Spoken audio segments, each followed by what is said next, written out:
and we've learned that Charlie Kirk shot dead. E nós soubemos que Charlie Kirk foi morto a tiros. Ele estava falando no campus da universidade, onde muitas pessoas discutiam e conversavam sobre várias questões. Questões sociais, questões políticas. Após essa catástrofe, parecia que todos estavam tentando tirar proveito do que aconteceu. Alguns israelenses e apoiadores de Israel alegaram que, por ele apoiar Israel, foi morto pela esquerda. Qual é a sua opinião? Como você entende isso? Será que ainda existe direita e esquerda? Ainda existe algo que separe as pessoas? Eu não vejo isso. Eu não vejo direita e esquerda. Não vejo isso na Europa. Não vejo isso no país em que moro, no Brasil. Não vejo isso nos Estados Unidos. I don't see that in the United States. I think it's so simple-minded to talk to. Acho muito simplista julgar as pessoas com base em direita e esquerda. É algo muito mais profundo do que isso.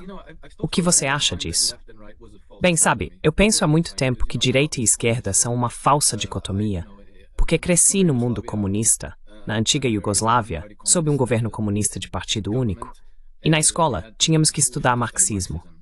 Depois fui para o Ocidente, quando tinha 17 anos, e o restante da minha educação foi muito voltado para o capitalismo. Estudei economia na universidade, depois me tornei operador de petróleo, e mais tarde, gestor de fundo de hedge. Então não sou, como se diz, não sou adepto dessas divisões ideológicas.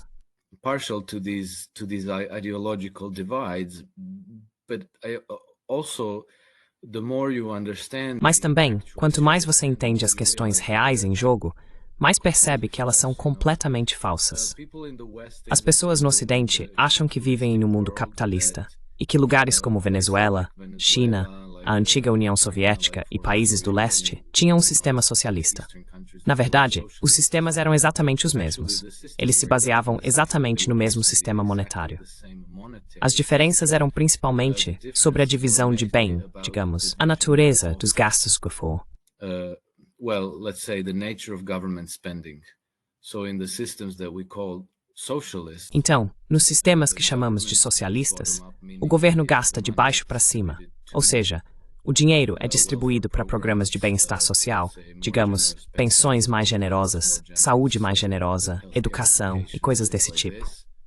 Já no que chamamos de sistema capitalista, o gasto do governo é de cima para baixo, ou seja, vai para grandes corporações, principalmente para os grandes bancos, o complexo industrial militar, o agronegócio, a indústria farmacêutica e assim por diante. Todos eles são muito, muito fortemente subsidiados pelo governo. E ninguém reclama disso, porque se o dinheiro já vai para os ricos, vamos chamar de tipos corporativos e detentores de títulos, então todo mundo acha isso fantástico. Then everybody thinks that's fantastic. That's how things should be. But basically, É assim que as coisas deveriam ser. Mas basicamente, essa é a diferença. E eu acho que toda essa divisão entre esquerda e direita é apenas uma construção ideológica para manter as pessoas distraídas, discutindo sobre questões erradas. Percebi agora que muita gente reagiu ao assassinato de Charlie Kirk como se fosse violência de esquerda. Isso não tem nada a ver com algo de esquerda. O conflito, isso é muito importante ter em mente. Você e eu já discutimos isso mais de uma vez. O conflito é entre dois sistemas de governança. The conflict is between two systems of governance. And those two systems of governance are the. E esses dois sistemas de governança são o modelo oligárquico colonialista ocidental, que sempre busca construir um império de colônias ao redor do mundo. E do outro lado, está basicamente o restante da humanidade. Tanto países como Rússia, China, Irã, Brasil, África do Sul, entre outros, quanto as populações domésticas. Porque se as populações domésticas não são favoráveis a esse sistema oligárquico de governo, que é especialmente prevalente na Europa Ocidental, nas antigas nações colonialistas como França e Grã-Bretanha principalmente, mas também Holanda, Alemanha e algumas outras, então esse sistema reprime também suas próprias populações, o que vemos em toda parte. Acabamos de presenciar confrontos muito violentos entre manifestantes franceses e a polícia francesa, o que é algo recorrente. Vimos o mesmo na França.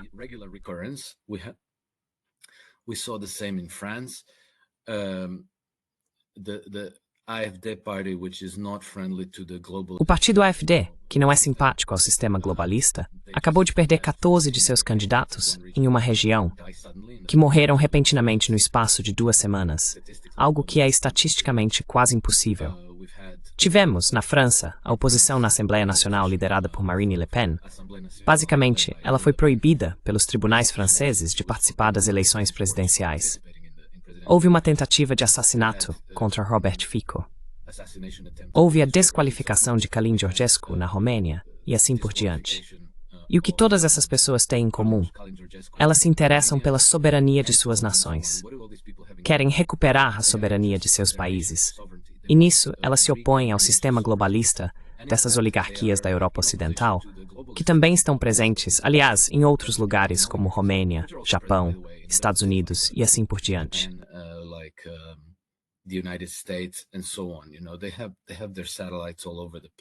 Eles têm seus satélites espalhados por toda parte.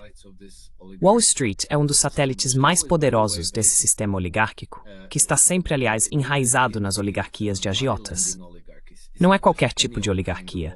São especialmente os agiotas, o cartel bancário, os bancos grandes demais para falir, as pessoas que os controlam. Isso não é, sabe? Isso é oculto. Então, às vezes as pessoas dizem, por que você não cita nomes? Bem, eu não sei quais são os nomes, porque esses nomes são mantidos em segredo, e nem mesmo o Congresso dos Estados Unidos consegue obtê-los para saber exatamente com quem estão lidando. Mas sabemos que certas famílias aparecem o tempo todo, como os Rothschild, os Rockefeller, os Mellon, os Fairchild e assim por diante.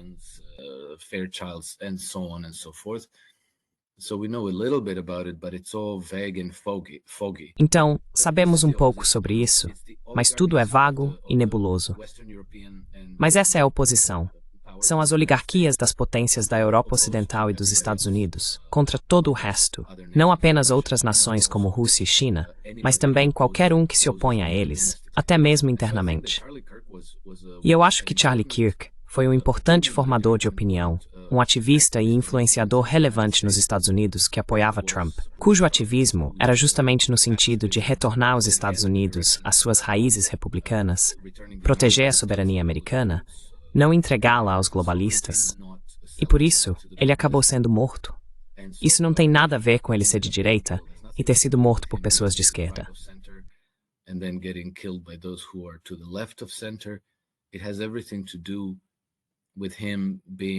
Isso tem tudo a ver com o fato de ele ser implicitamente contra o sistema globalista de governança.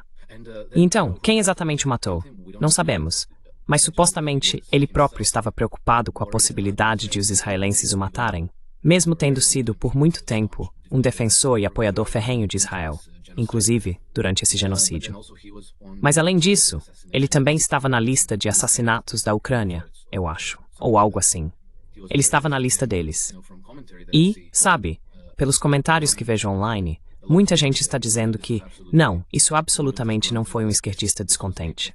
Foi um trabalho profissional, bem planejado, bem coordenado. Então, eu não perderia energia culpando os esquerdistas. É um problema diferente que estamos enfrentando. Aqui está parte do que ele disse no PBD Podcast, o podcast do Patrick Bet David, sobre Israel, Alex. And David podcast about Israel, Alex. The whole country is a fortress. O país inteiro é uma fortaleza. Quando ouvi essa história pela primeira vez, tive o mesmo instinto que tive inicialmente. Acho isso muito difícil de acreditar. Já estive na fronteira de Gaza.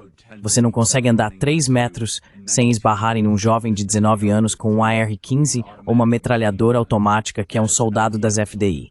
Certo? O país inteiro é vigiado. Então, deixe-me explicar isso. Nós não falamos muito sobre política israelense, e a maioria dos americanos não sabe disso. Nos últimos 9 meses, Israel esteve à beira de uma guerra civil.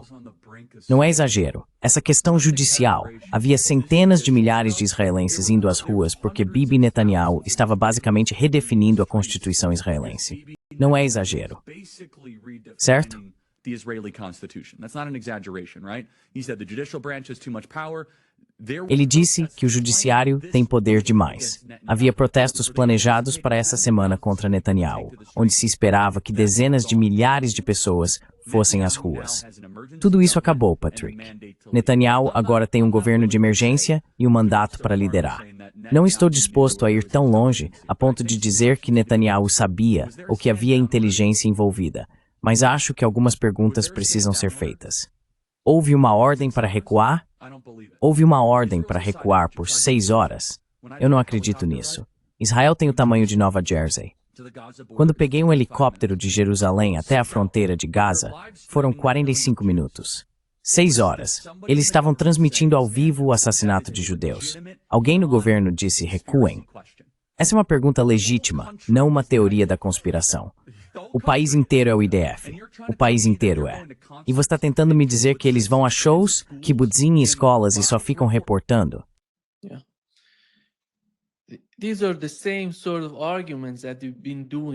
Sim. Esses são os mesmos tipos de argumentos que temos discutido aqui no podcast, Alex. Não é tão diferente do que nós estamos falando. E sim, exatamente, só que o Charlie Kirk tinha um público muito, muito maior. Ele era americano. O Turning Point USAA dele era muito próximo de Donald Trump. Acho que eles galvanizaram grande parte da opinião pública americana a favor do Donald Trump. Então, talvez, pelo menos nos Estados Unidos, ele tenha sido um jogador muito mais relevante. E ele começou como um defensor ferrenho de Israel, o que significa que provavelmente foi muito bem recebido, muito bem aceito pelo grupo pró-Israel nos Estados Unidos. Cohort in the United States. So to see him turn and start doubting. Então, ver ele mudar de opinião e começar a duvidar pode levar muitos desses apoiadores de Israel a também mudarem e começarem a duvidar. Então nisso, sabe, porque você e eu talvez estivéssemos do mesmo lado há muito tempo. Quero dizer, achei que isso era uma operação de bandeira falsa desde o primeiro dia, porque conheço um pouco daquela fronteira de Gaza. Tenho um amigo que fazia parte das forças de defesa de Israel, na inteligência, e que trabalhou exatamente naquela fronteira de Gaza. E essa pessoa me disse com 100% de certeza que foi um ataque de bandeira falsa. Não há chance disso ter acontecido daquela forma. Eu estava lá, trabalhei nessa fronteira. Sem chance. E então, se você prestou atenção, encontrei mais 7 depoimentos de ex-soldados e comandantes das FDI que conheciam aquela fronteira e disseram a mesma coisa.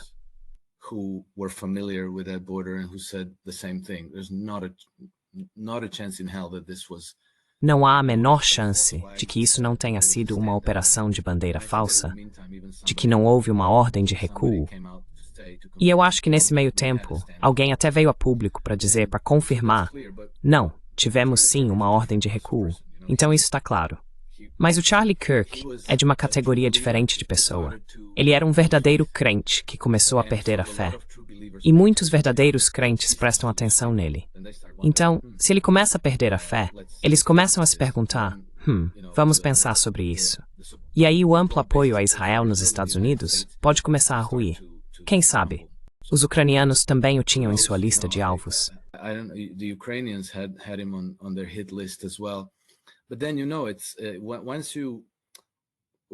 Mas então, uma vez que você entende essa perspectiva, de que se trata de um conflito entre a ordem global baseada em regras, esse sistema oligárquico de governança, e todo o resto, então você entende que o conflito na Ucrânia e o conflito em Israel são 2 campos de batalha da mesma guerra. E, portanto, não é surpresa que o governo em Kiev e o governo em Jerusalém, ou Tel Aviv, fiquem igualmente irritados com Charlie Kirk e queiram vê-lo morto. Alex, voltando aqui, porque enquanto falamos sobre Charlie Kirk, há muitas pessoas discutindo o que está acontecendo. E essa mentalidade de direita e esquerda, hoje na Europa, vamos assumir isso. Quando se trata de Macron, Starmer, Merz, podemos dizer quem são essas pessoas. Can we say who are these people? They're left, they're right. There is nothing there. Why? Eles são de esquerda, eles são de direita. Não há nada ali. Por que deveríamos nos envolver nesse tipo de argumento, discussões que sabemos que são uma perda de tempo? Bem, veja, acabei de mencionar os governos em Kiev e em Jerusalém. E eles não são de esquerda, são fascistas. E se você olhar para os governos em Berlim, Paris e Londres, eles também são fascistas. Em Berlim, você tem Friedrich Merz, que é o ex-CEO da BlackRock Alemanha, certo? E em Paris, no Palácio do Eliseu, você tem Emmanuel Macron, que é um ex-banqueiro do Rothschild. E na Grã-Bretanha, você tem Keir Starmer, que não é ex-banqueiro, mas é advogado. E ele é o lacaio de Tony Blair. Tony Blair é a grande eminência, a eminência grise por trás do governo Starmer, e o homem que realmente puxa os cordões. The man who actually pulls the strings. And Tony Blair is... E Tony Blair é uma figura constante na City de Londres, que é, você sabe, a sede do cartel bancário global, certo? E então, depois que ele terminou seu mandato, depois que se aposentou como primeiro-ministro da Grã-Bretanha, ele conseguiu um emprego de 5 milhões de libras por ano no JP Morgan como conselheiro. Eu não sei sobre o que ele os aconselhava, mas ele entregou a eles a guerra no Iraque, com aquele dossiê exagerado sobre o Saddam Hussein ser capaz de atacar Londres com armas nucleares em 45 minutos. Esse era o Tony Blair. E eu acho que ele era o líder. Ele foi encarregado de entregar aquela guerra. George Bush e seu governo pareciam estar no comando, mas eu não estou convencido. Tony Blair estava muito envolvido. E eles tinham laços muito próximos, sabe, o tal do relacionamento especial. They had very close tie, the special relationship. You don't know exactly how it works, but we know that. Você não sabe exatamente como isso funciona, mas sabemos que eles têm laços extremamente próximos, ou tinham até Trump aparecer, com todos os governos, com George W. Bush, Obama, Clinton e Biden. Alex, tivemos Israel atacando o Catar, e isso de alguma forma mudou o jogo para o Oriente Médio, para a geopolítica da região, para o que está acontecendo lá. E não é a Síria, não é Bashar al-Assad, não é o Líbano e não é o Iêmen. É um dos aliados mais importantes dos Estados Unidos no Oriente Médio. E eles atacaram. Eles falharam em assassinar os líderes do Hamas. E aqui está o que Netanyahu disse. Também tivemos o embaixador israelense nos Estados Unidos sugerindo que eles vão continuar com essa missão de assassinato. Mas aqui está o que Netanyahu disse.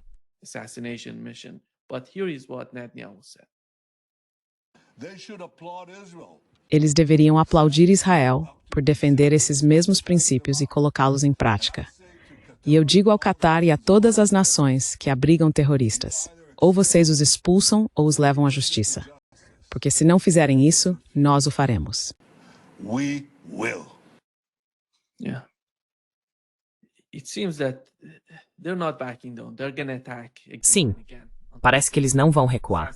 Eles vão atacar de novo e de novo, até conseguirem assassinar essas pessoas. Quando se trata de atacar o Catar, acho que a gravidade do que aconteceu é enorme para a região. Como podemos entender isso? Como você vê as consequências desse tipo de ato para os Estados Unidos, na sua opinião, principalmente? Bem, antes de tudo, muito obrigado por me fazer ouvir Benjamin Netanyahu. Você sempre me pega de surpresa com algo assim. Mas sabe, a hipocrisia desse homem é simplesmente fora de série. Porque Benjamin Netanyahu é o padrinho do Hamas. Ele, de fato, coordenou com o Catar o financiamento e pressionou o Catar a continuar financiando o Hamas, mesmo quando os cataris realmente ficaram receosos e não queriam mais continuar financiando o Hamas.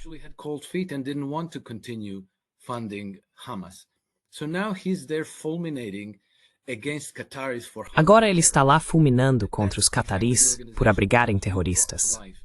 Essa é exatamente a organização que você trouxe à vida, Sr. Netanyahu, e você insistiu em continuar financiando. Por qual motivo? Para impedir a formação de um Estado palestino. Então ele quis financiar um grupo que eles queriam transformar em, você sabe, fanáticos jihadistas, ou pelo menos os retratavam assim. Eles queriam um grupo desse tipo para poder dizer, bem, não há ninguém com quem negociar. E também para garantir que o Hamas e o Fatah, na Cisjordânia, não conversassem entre si, que continuassem em termos hostis. Mas sabe, em relação ao Catar, uma coisa que por algum motivo que eu realmente não sei qual é constantemente ignorada pela grande mídia ocidental, é que o Catar é um amigo muito próximo e aliado do establishment de política externa britânico e do governo britânico. The British foreign policy establishment and the British government, Qatar has O Catar possui 2 bases aéreas que utiliza na Grã-Bretanha, onde pilotos de aeronaves catarianos são treinados por pilotos da RAF. Acho que o Catar é praticamente o único país no mundo que tem duas bases militares à sua disposição na Inglaterra, ou, na Grã-Bretanha, desculpe. E eles cooperam muito de perto no compartilhamento de informações de inteligência. O Catar tem sido a base para essa parte da liderança do Hamas, que não vivia realmente em Gaza. Eles moravam em Doha, em meio ao luxo. Pessoas como Khaled Meshaal, Ismail Haniyeh e outros. Viajavam em jatos particulares, passavam tempo em resorts 5 estrelas. Eles não compartilhavam a situação do povo palestino em Gaza.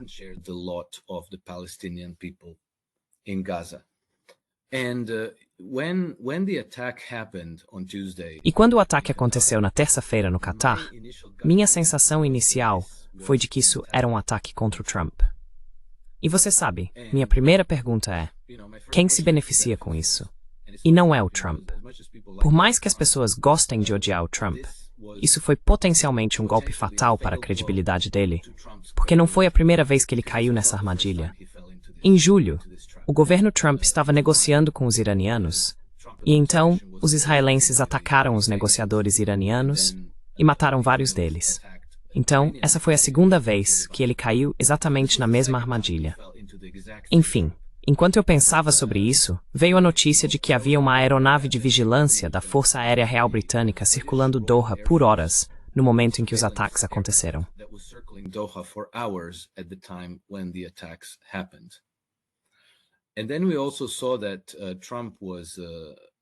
E então também vimos que Trump estava muito envergonhado. Ele dizia: não estou nada feliz com isso. E então ele ligou para os cataris e fez uma declaração sobre o que disse. Talvez tenha sido isso que ele disse a eles.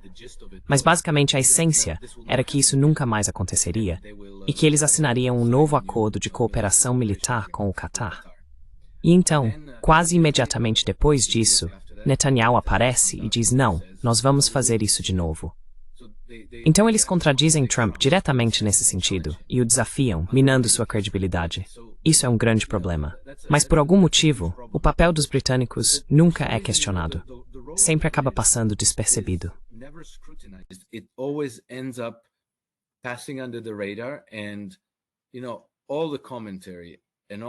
E todos os comentários e todo o vitriol acabam sendo direcionados aos americanos, e agora, em particular, ao Trump. Acho que precisamos olhar muito mais de perto para o que os britânicos estão fazendo. Foi o avião de vigilância deles, que estava sobrevoando Doha, da mesma forma que aviões de vigilância da Força Aérea Real Britânica sobrevoam Gaza quase todos os dias. E sabemos que eles compartilham informações de inteligência com as FDI em tempo real. Presumivelmente, estão fornecendo informações de alvo para que os israelenses saibam onde lançar as bombas. Portanto, para mim, esse pode ser exatamente o mesmo motivo pelo qual o avião da Força Aérea Real estava sobrevoando Doha na terça-feira. Então, sabe, as pessoas despejaram críticas sobre o Trump. Em parte, ele mereceu isso, porque não lidou muito bem com a situação. Mas acho que o papel britânico precisa ser examinado com muito mais atenção.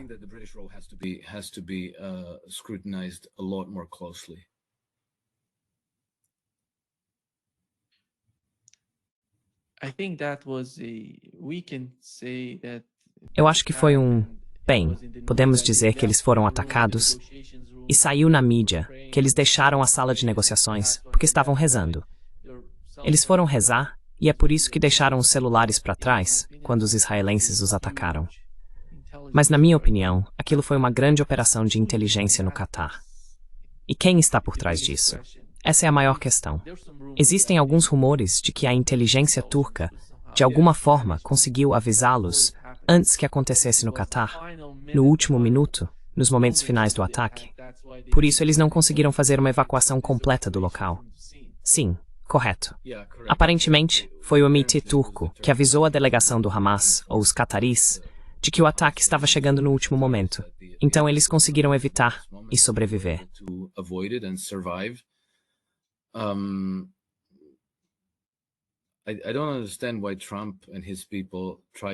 Eu não entendo por que Trump e seu grupo tentaram assumir isso e dizer: ah, sim, nós.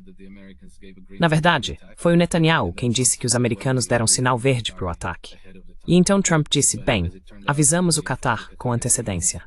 Mas, na verdade, eles avisaram os cataris 10 minutos depois que o ataque já tinha acontecido. O que significa que eles também não sabiam.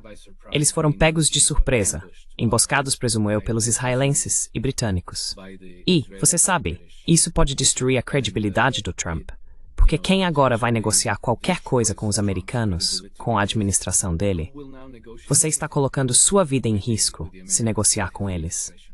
You're putting your life at risk if you negotiate with them. And even if Trump is not doing it, even if it's not Trump or Hegseth or E mesmo que Trump não esteja envolvido, mesmo que não seja Trump ou Hegseth, ou, como é que se chama, Marco Rubio ou Witkoff, mas talvez a administração deles esteja tão infiltrada por espiões e informantes que eles não conseguem nem negociar nada com ninguém sem que os britânicos ou os israelenses fiquem sabendo. Então isso é um problema enorme para eles resolverem. Mas vamos ver o que acontece. Porque eu acho que os cataris não terão alternativa. Nenhuma opção a não ser tentar se reconciliar com os americanos. Acho que talvez eles terão que repensar a relação deles com os britânicos. Porque se eu sei que aviões britânicos estavam sobrevoando Doha na época dos ataques, então eles sabem disso. Os russos sabem. Os americanos sabem agora. O pessoal do Hamas sabe. the Americans know it now, the Hamas people know it. I think that, you know, Acho que o lado positivo desse evento é que ele trouxe à tona quem é o incendiário da paz na região. No topo da lista, na minha opinião, está sempre o establishment da política externa britânica. Quero deixar claro que estou falando do governo britânico, não do povo britânico, porque à medida que as pessoas vão tomando consciência do papel do Reino Unido, precisamos entender que o povo britânico também está sendo mantido na ignorância sobre isso, sendo enganado e alvo de propaganda. O conflito entre esses dois sistemas de governança não é apenas contra nações estrangeiras, mas também contra a própria população deles. E agora vemos levantes sociais começando a ganhar força no Reino Unido, à medida que as pessoas começam a perceber o que está sendo feito com elas também.